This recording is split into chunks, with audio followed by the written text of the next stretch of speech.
Rational number. तो rational number का property क्या होता है? रैशनल नंबर का जो डेसिमल एक्सपेंशन होता है वो टर्मिनेटिंग होगा या नॉन टर्मिनेटिंग बट रिपीटिंग होगा। तो रैशनल नंबर का डेसिमल एक्सपेंशन का प्रॉपर्टी होता है कि वो टर्मिनेटिंग होगा और नॉन टर्मिनेटिंग बट रिपीटिंग होगा। हमने एक एग्जाम्पल लिया 3.5, 7.27222, 3.14, इस तरह से हम लोग कुछ एग्जाम्पल लिया। तो 3.5 इसको हम लोग एक्सप्रेस कर सकते हैं पी बाई क्यू फॉर्म में, क्योंकि रैशनल नंबर को हम लोग पी बाई क्यू फॉर्म में लिख पाएंगे। तो रैशनल नंबर किसको बोलते हैं? जिस नंबर को हम लोग पी बाई क्यू फॉर्म में लिख पाएंगे उसको बोलते हैं रैशनल नंबर। पी बाई 3.5 को अगर हम लोग पी बाई क्यू फॉर्म में लिखेंगे तो क्या होगा? 3.5 तो न्यूमरेटर में आ जाएगा 35 और डिनोमिनेटर में आ जाएगा 10। तो 3.5 इक्वल टू 35/10। अगर इसको हम लोग सिंप्लीफाई करेंगे तो क्या होगा? 35/2 × 5, 10 को हम लोग लिख सकेंगे 2 × 5, इस तरह से 47.1245 को हम लोग लिख सकेंगे 47.1245। और इसके बाद नीचे आ जाएगा इस नंबर, किस तरह से? पॉइंट, पॉइंट को हम लोग क्या मानते हैं? 1, तो 1 लिख दिया। पॉइंट के बाद कितने नंबर है? 1 2 3 4, 4 नंबर है इसलिए 40 ले लिया। तो इसको हम लोग इस तरह से लिख सकते हैं। तो अगर हम लोग सिंप्लीफाई करेंगे तो क्या आएगा? 2 to the power 4 into 5 to the power 4, ये 5 to the power 4 है। 2 to the power 4 into 5 to the power 4, 0.222 इसको हम लोग लिख सकते हैं 222/1000, और 1000 का हम लोग लिख सकेंगे 2 to the power 3 into 5 to the power 3, ये 5 to the power 3। So a decimal expansion that terminated when expressed in form p by q, then prime factorization of q is of the form 2 to the power n and 5 to the power n। So decimal expansion terminated कब होगा? जब वो p by Q form में रहेगा और q होगा 2 to the power n और 5 to the power m इस फॉर्म में। तो ये फॉर्मूला हम लोग को याद रखना पड़ेगा कि अगर कोई रैशनल नंबर का decimal expansion p by Q form में होगा जहां पर q रहेगा 2 to the power n into 5 to the power m इस फॉर्म में, तो डेसिमल एक्सपेंशन क्या होगा? टर्मिनेट होगा। अब चलिए कुछ क्वेश्चन करता हूं। Without actually performing the long division, state whether the following rational number will have a terminate decimal expansion or non terminating repeating decimal expansion। तो एक हम लोगों को नंबर दे दिया है, इसको हम लोग लॉन्ग डिवीजन मेथड से सॉल्व ना करके हम लोग इसको आंसर बोलेंगे कि ये टर्मिनेटिंग होगा और नॉन टर्मिनेटिंग होगा। तो देखिए ये p बाई क्यू फॉर्म में तो है, अगर q क्या होगा? 2 to the power m into 5 to the power n इस फॉर्म में रहेगा तो क्या होगा? ये टर्मिनेटिंग होगा। तो चलिए देखता हूँ इसको।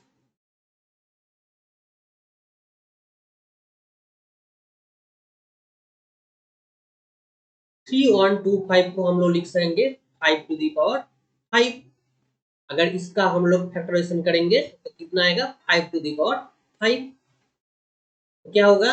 13/2 to the power 0 मतलब क्या होता है? 2 to the power 0 मतलब 1 होता है। तो 5 to the power 5 को हम लोग लिख सकेंगे 2 to the power 0 into 5 to the power 5, क्योंकि 2 to the power 0 मतलब क्या? 1। तो अगर इसी नंबर को अगर हम लोग 1 से मल्टीपल करेंगे तो वही नंबर आएगा, इसलिए इस नंबर को हम लोग 2 to the power 0 into 5 to the power 5 इस फॉर्म में लिख सकेंगे। So denominator in the form 2 to the power n into 5 to the power m। अगर डिनोमिनेटर इस फॉर्म में रहेगा तो इसको हम लोग क्या बोल सकेंगे कि ये टर्मिनेटेड डेसिमल एक्सपेंशन है। सो इसको हम लोग बोलेंगे ये टर्मिनेटेड डेसिमल एक्सपेंशन है। चलिए इस तरह से इसको भी करता हूँ। 17/8, तो 17/8 को अगर हम लोग लिख सकेंगे इसको इस फॉर्म में, 78 को लिखेंगे 2 टू दी पावर 3, तो 17 और 2 टू दी पावर 3 को हम लोग लिख सकेंगे 2 to the power 3 into 5 to the power 0।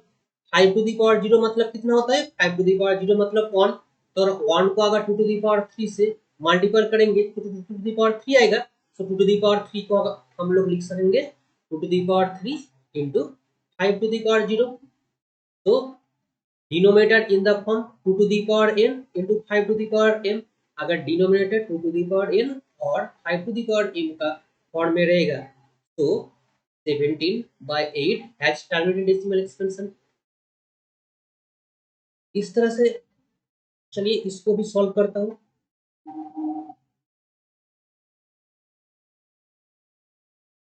तो अगर इसका अगर हम लोग सिंप्लीफाई करेंगे तो क्या आएगा 3/320। तो 3/320 को हम लोग लिख सकेंगे 2 to the power 6 into 5 to the power 3 to the power 320 का अगर हम लोग फैक्टराइजेशन करेंगे तो 2 to the power 6 into 5 to the power 1 आएगा। इस तरह से एक बार दिखा देता हूँ। 3 टू दी पावर 20, तो ये तो कितना आया 160, फिर 2 से अगर डिवाइड करेंगे तो कितना आएगा 80, फिर अगर 2 से डिवाइड करेंगे तो कितना आएगा 40, फिर अगर 2 से डिवाइड करेंगे तो कितना आएगा 20, फिर अगर 2 से डिवाइड करेंगे तो कितना आएगा 10, फिर अगर 2 से डिवाइड करेंगे तो कितना आएगा 5। देखिए 2 कितने बार रिपीट हुआ 1 2 3 4 5 6, तो 2 6 टाइम रिपीट हुआ, इसलिए ये क्या होगा 2 टू द पावर 6। और 5 कितना है सिर्फ 1 टाइम है, इसलिए क्या हो गया 5 to the power 1। So denominator क्या है, denominator 2 to the power n और 5 टू द पावर m का फॉर्म में है, जहां पर n का वैल्यू कितना है 6 और m का वैल्यू कितना है 1। तो 15/1600 हैज टर्मिनेटिंग डेसिमल एक्सपेंशन।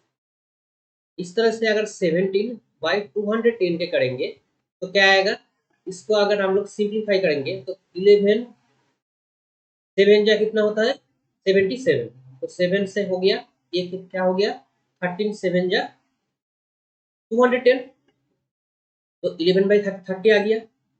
तो 30 को हम लोग लिख सकेंगे 2 इंटू 3 इंटू 5, 2 इंटू 3 इंटू 5। सो डिनोमिनेटर देखिए 2 टू दी पावर n और 5 टू दी पावर m का फॉर्म में नहीं है।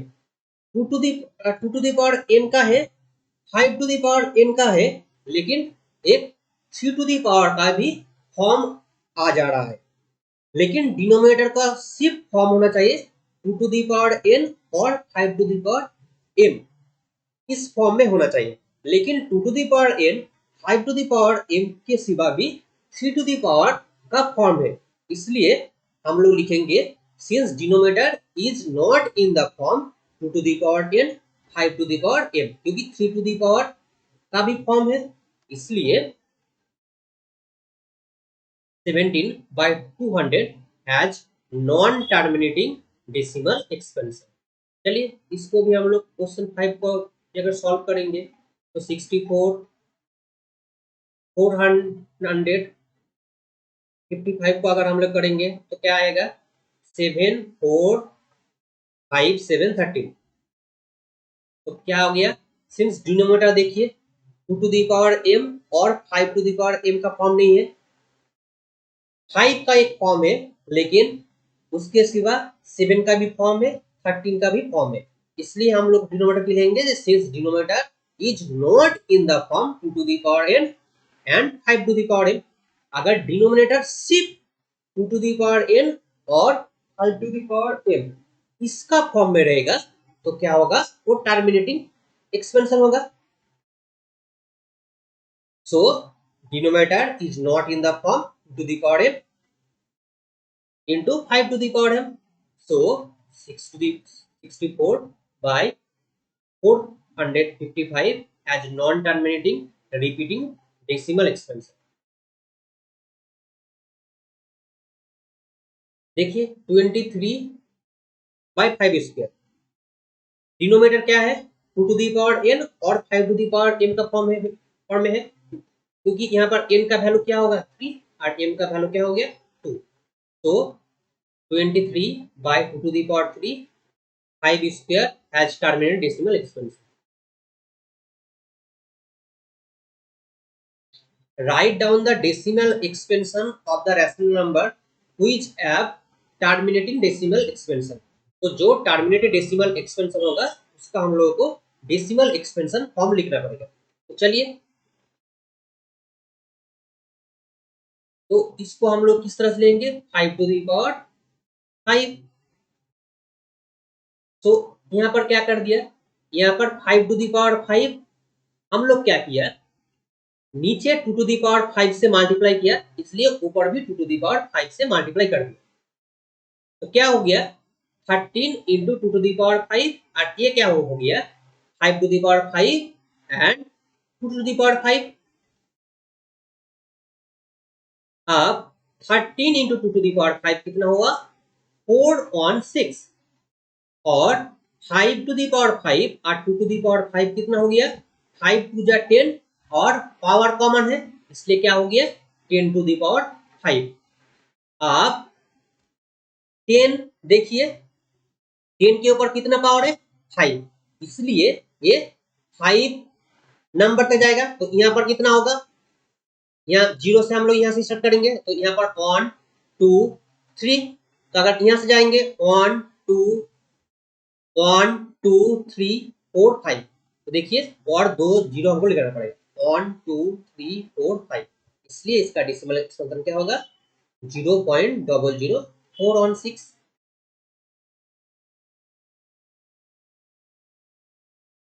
17/8, तो 17/8 को अगर हम लोग लिख देंगे 2 to the power 3। अब हमने ऊपर भी 5 to the power 3 से मल्टीप्लाई किया, नीचे भी 5 to the power 3 से मल्टीप्लाई किया, तो कितने आएगा 17 इंटू 5 to the power 3 और यहाँ पर 2 to the power 3 into 5 to the power 3। अगर 7 इंटू 5 to the power 3 से मल्टीप्लाई करेंगे तो कितना आएगा 2 on 2 5 और 2 5 जा 10 और पावर कॉमन है इसलिए हो जाएगा 10 to the power 3।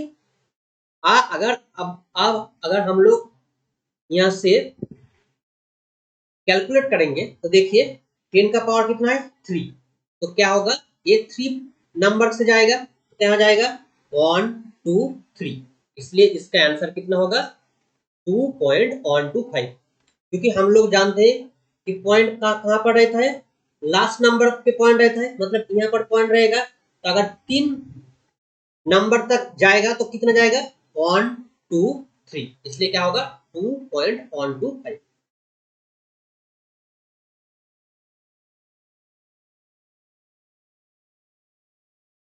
अगर इसको भी हम लोग सिंप्लीफाई करेंगे तो क्या होगा 3/320, 320 को हम लोग लिख सकते हैं 2 to the power 6 into 5 to the power 1। अब देखिए 2 to the power 6 है और यहाँ पर 5 to the power 1 है, तो इसको हम लोगों को 10 to the power फॉर्म करना पड़ेगा। तो देखिए हम लोगों ने क्या किया, नीचे 5 to the power 5 और ऊपर भी 5 to the power 5 से मल्टीप्लाई किया, तो क्या हो गया 5 to the power 1 और 5 to the power 5 कितना है 5 to the power 6, और नीचे देखिए 2 to the power 6, दोनों का पावर क्या हो गया सेम हो गया, हम लोगों को दोनों को पावर सेम करने पड़ेगा। तो यहाँ पर देखिए 3 इंटू 5 to the power 5 मतलब कितना होता है 3 on 2 5, और ये 2 to the power 6 into 5 to the power 1 और 5 to the power 5 कितना होता है 5 to the power 6, तो 3 इंटू 3 on 2 5 मतलब कितना होगा 9375, ये कितना होगा 10 to the power 6, तो आंसर कितना आ जाएगा 0.00937। कैसे आया, यहाँ से हम लोग को 6 तक जाना पड़ेगा, तो 1 गया 2 गया, 3 गया, 4 गया, 5 गया, 6 गया। तो पॉइंट कहां पर आ गया? यहाँ पर आ गया। सो आंसर क्या हुआ? ऐसा हुआ। अगर इसको भी करेंगे तो देखिए, इसको भी हम लोग इस तरह से कर लेंगे।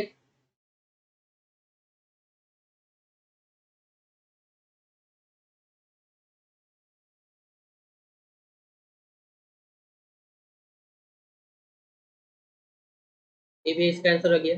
अगर 5 का भी करेंगे तो इस तरह से ही करेंगे।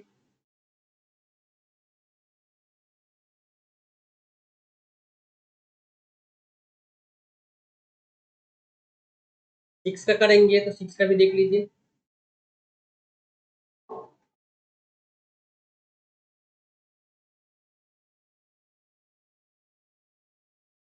The following real number have decimal expansion is given below. In each case, decide whether they are rational or not. If they are rational and of them form p by q, what can you say about the prime factor of q? तो चलिए इसका हम लोग solve करते हैं। हम लोगों को ये नंबर दे दिया, तो इस नंबर के अगर हम लोग डेसिमल नंबर इज, यहाँ पर देखिए डेसिमल नंबर क्या है? टर्मिनेटिंग, क्योंकि पॉइंट के बाद टर्मिनेटिंग हो जाएगा। तो अगर ये नंबर पॉइंट के बाद टर्मिनेटिंग हो जाएगा तो इसको हम लोग क्या बोलेंगे? रैशनल नंबर बोलेंगे। अब अगर ये नंबर डेसिमल में क्या हो गया? टर्मिनेटिंग हो जाएगा, तो इसको हम लोग क्या बोलेंगे? Rational number. तो रैशनल नंबर कब होगा? जब डिनोमिनेटर का फॉर्म क्या होगा? 2 to the power n into 5 to the power n। तो डिनोमिनेटर में क्या है? q है, इसलिए इसको हम बोलेंगे q will be in the form 2 to the power n into 5 to the power m। इसको भी देखिए, ये खत्म नहीं हो रहा है। देखिए 1 2 0 1 2 0, ये नॉन टर्मिनेटिंग भी है और नॉन रिपीटिंग भी है। सो ये क्या होगा? ये रैशनल नंबर नहीं होगा, क्योंकि ये नॉन टर्मिनेटिंग भी है और रिपीटिंग भी तो नहीं है, और ये टर्मिनेटिंग भी नहीं है। सो क्या ये रैशनल नंबर नहीं होगा? Thank you.